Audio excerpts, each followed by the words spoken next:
Hello everyone and welcome to my May wrap up. May was a really good reading month for me. I managed to read 10 books and 3 graphic novels slash comic volume things. So yeah, it has actually been probably the best reading month I've had in a long time because the last couple of months have been kind of reading slumpy for me for various reasons. But I'm really happy with my reading progress for May. So I'm going to show you what I've managed to read. The first book I gave 3.5 stars to, and that is Fallen Angel by David Lamore.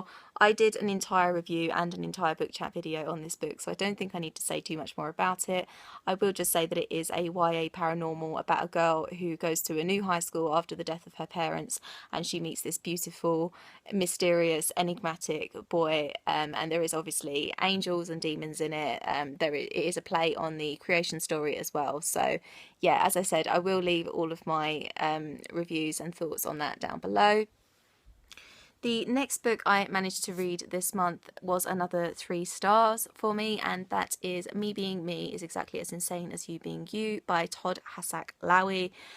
This is a book that is written entirely in lists, and I did actually really enjoy that format of it, but the story it didn't really kind of grab me. I did read it quite fast, probably because of the format that it was in.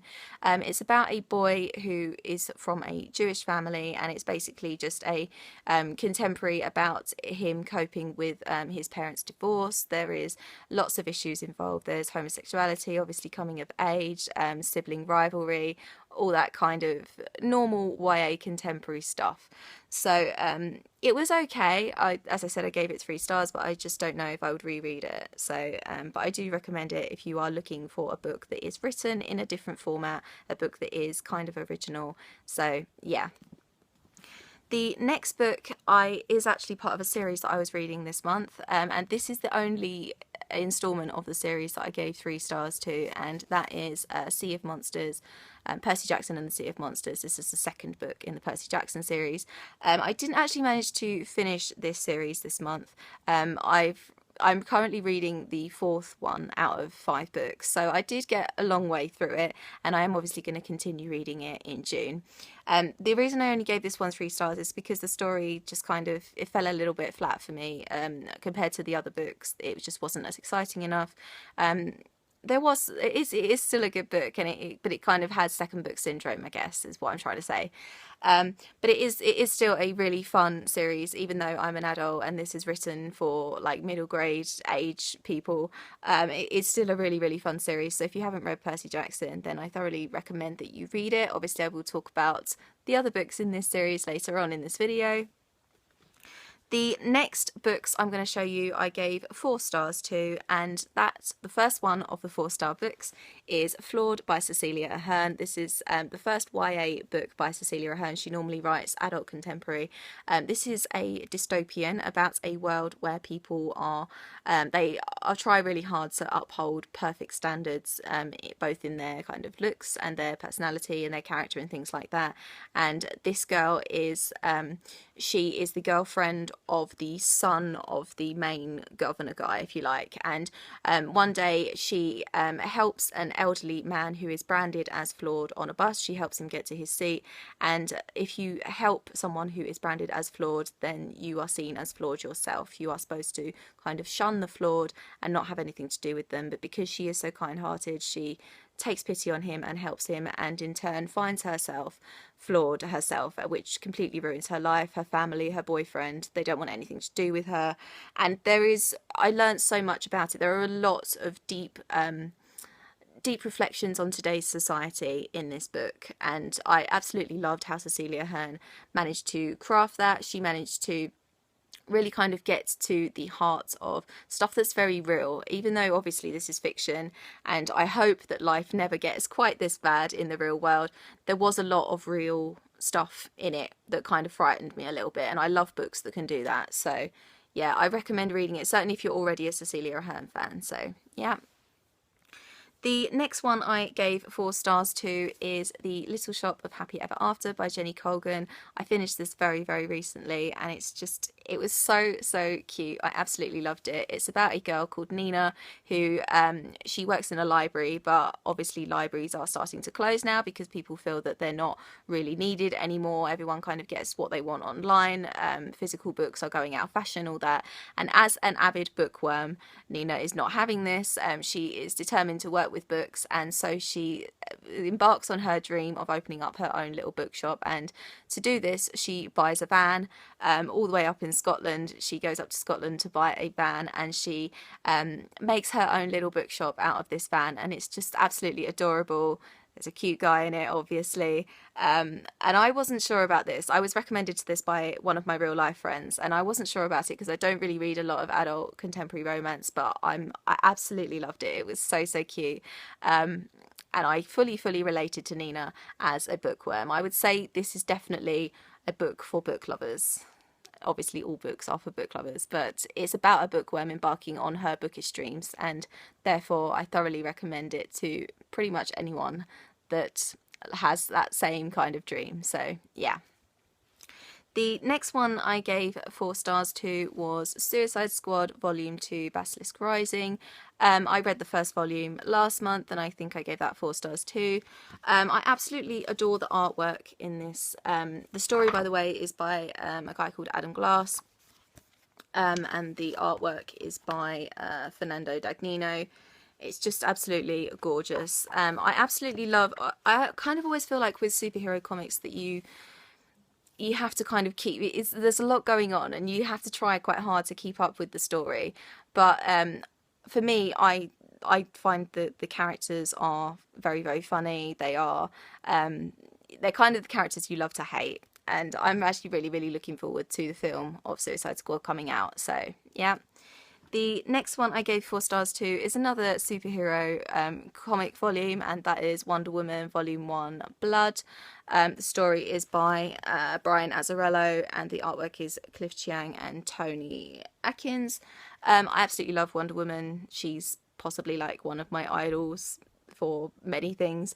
Again, the artwork in this is just absolutely stunning. Absolutely love it.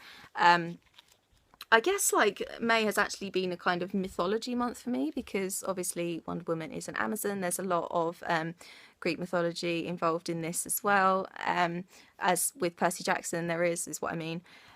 So yeah, I mean it was another kind of fast-paced story. You kind of get to know Wonder Woman and Diana, which is her real name, really well, and I'm really looking forward to picking up the second volume of this. So yeah. The next 2 books I've given 4 stars to are, of course, from the Percy Jackson series. That's the third one. Okay, well, that's the third one, The Titan's Curse, and the first one, The Lightning Thief.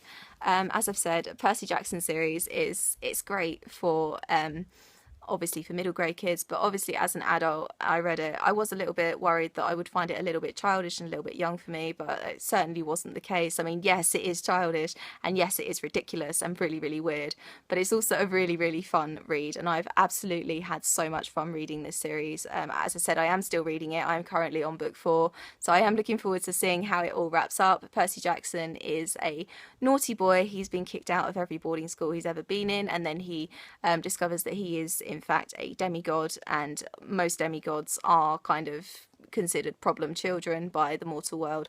And he goes on various adventures with his fellow demigods and Greek mythological creatures, and it's really fun. That's all I can say, really.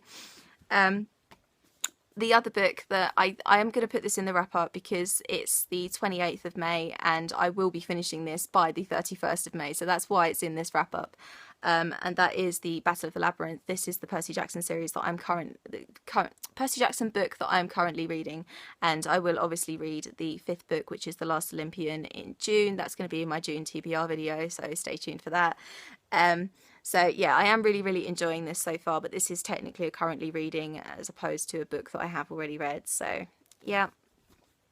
And the final 3 books I gave 5 stars to, and I've talked about them. I know I've talked about all three of them in previous videos, so I'm going to show you what they are. I'm sure you might even know what they are. The first one is the first volume of a new comic book series, and that is I Hate Fairyland by Scotty Young.